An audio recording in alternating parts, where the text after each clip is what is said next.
किसी शहर में एक परिवार रहता था। परिवार में केवल 3 ही लोग थे, पति पत्नी और उनकी 5 महीने की बेटी। कोरोना के बढ़ते मामलों के चलते शहर में लॉकडाउन था। इस गरीब परिवार में माँ नर्स थी और छोटे से हॉस्पिटल में काम करती थी। पिता एक मजदूर।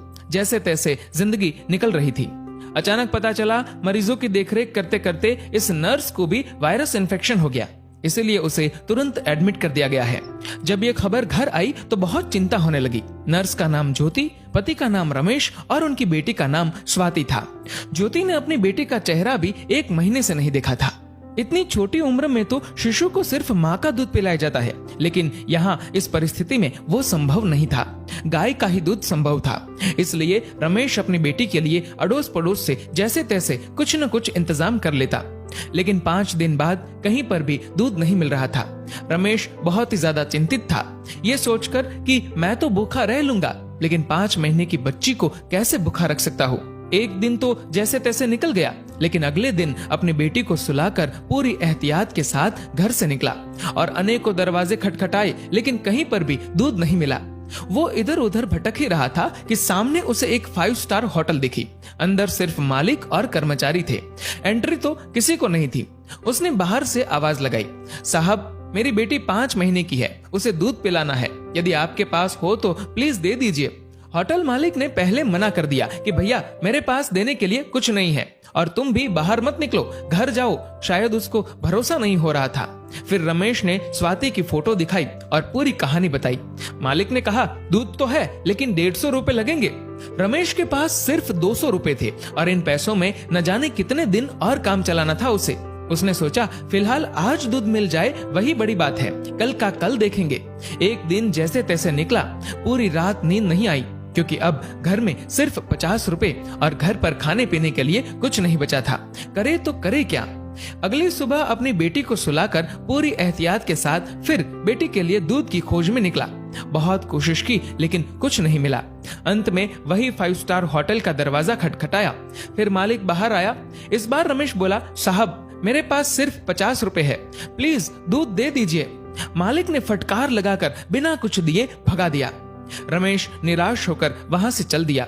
रास्ते में चलते हुए भगवान से प्रार्थना करता है कि हे ऊपर वाले, आज एक बाप तुझसे भीख मांग रहा है, अपने लिए नहीं बल्कि अपनी बेटी के लिए। रास्ते में उसने देखा कि एक छोटी सी चाय बिस्कुट की दुकान खुली थी। दौड़कर वहां पहुंचा और देखा कि कुछ पुलिस वाले वहां चाय पी रहे हैं। पहले तो उसे डर लगा कि लॉकडाउन में बाहर निकला हो कहीं धुलाई ना हो जाए और हिरासत में ले लिया तो घर पर बेटी अकेली है, लेकिन फिर भी हिम्मत करके गया और बोला, साहब मुझे मदद चाहिए। चाय वाला बोला, भैया लॉकडाउन में बाहर नहीं निकलना चाहिए, आपको पता नहीं क्या। रमेश बोला, भैया मुझे थोड़ा दूध चाहिए था, इसलिए इधर उधर भटक रहा हूँ। चाय वाला बोला, देखिए भैया ये चाय सिर्फ पुलिस वालों के लिए बन रही है, ये दिन रात हमारी सेवा कर रहे हैं, इसलिए पूरे नियमों का पालन करके इन्हें चाय पिला रहा हूँ। बाकी किसी के लिए भी इधर एंट्री नहीं है। आंखों में आंसुओं के साथ रमेश बोला, भैया एक बाप आप सबसे भीख मांगता है। मेरी 5 महीने की बेटी घर पर अकेली है, उसकी माँ नर्स है और उसको भी वायरस इन्फेक्शन हो गया है, इसलिए एडमिट कर दिया है। बच्ची को दूध पिलाने वाला भी कोई नहीं है। इतना सुनते ही चाय वाले की आंखों से आंसू बहने लग गए। वहां जो पुलिस वाले चाय पी रहे थे सब के सब खड़े हो गए।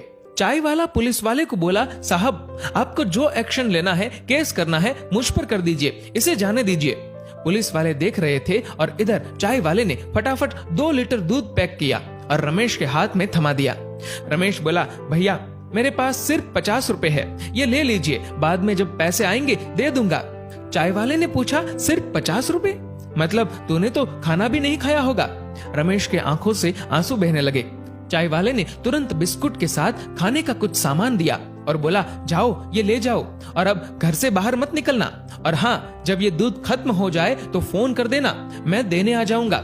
रमेश धन्यवाद देकर जैसे ही जाने लगा तो पुलिस वाले ने रोक दिया और कहा, रुक जा 1 मिनट, तूने लॉकडाउन का नियम तोड़ा है, ऐसे नहीं जाने देंगे। पुलिस वाला अपनी पुलिस जीप में से कुछ लेकर आया। रमेश को लगा शायद केस दर्ज कर रहे हैं, लेकिन ऐसा नहीं था। पुलिस वाले ने अपने पर्स से 500 रुपए निकाले और रमेश के हाथ में थमा दिए और बोला, रख लो, काम आएंगे। रमेश को यकीन नहीं हो रहा था कि ये उसके साथ क्या हो रहा है। रमेश फिर से चाय वाले को बोला कि आप प्लीज ये 50 रुपए तो रख लीजिए। चाय वाला बोला, ये दूध तुम्हारी 5 महीने की बेटी के लिए है। वो तो भगवान का रूप है और भगवान को दूध पिलाने का अवसर बार बार नहीं आता। ये पुण्य मुझे कमाने दो। तभी पुलिस वाला बोला, अभी घर से बाहर मत निकलना, 2 दिन बाद दूध खत्म हो जाए तो ये लो मेरा फोन नंबर, फोन करना, मैं देने आ जाऊंगा। पुलिस वाला आगे बोला, आपकी पत्नी के आगे तो हम कुछ भी नहीं, वो सच में एक योद्धा है। रमेश मन ही मन सोच रहा था कि कौन कहता है कि भगवान नहीं दिखते। ये जो मदद कर रहे हैं वो इंसान के रूप में भगवान ही तो है। रमेश घर पर पहुंचा और खुशी के आंसुओं के साथ अपनी बेटी को दूध पिलाया। दोस्तों, अब आप सभी से एक प्रश्न है कि वास्तव में अमीर कौन था, 5 स्टार होटल का मालिक या वो चाय वाला और अपनी ड्यूटी निभा रहे पुलिस वाले? सोचिए और अपने दिल से इस सवाल का जवाब दीजिएगा। जहां तक संभव हो किसी जरूरतमंद की मदद जरूर करें। शुक्र कीजिए, ऊपर वाले ने आपको देने वालों में रखा है, मांगने वालों में नहीं। दोस्तों, इस वीडियो को लेकर आपकी क्या राय है, नीचे कमेंट करके जरूर बताएगा। और अगर आपको ये वीडियो अच्छा लगा हो तो इस वीडियो को लाइक करेगा, ज्यादा से ज्यादा लोगों तक शेयर करेगा और ऐसे ही और भी इंस्पिरेशनल वीडियोस के लिए सब्सक्राइब करें हमारे यूट्यूब चैनल को और फेसबुक पर फॉलो करें हमारे पेज को। धन्यवाद।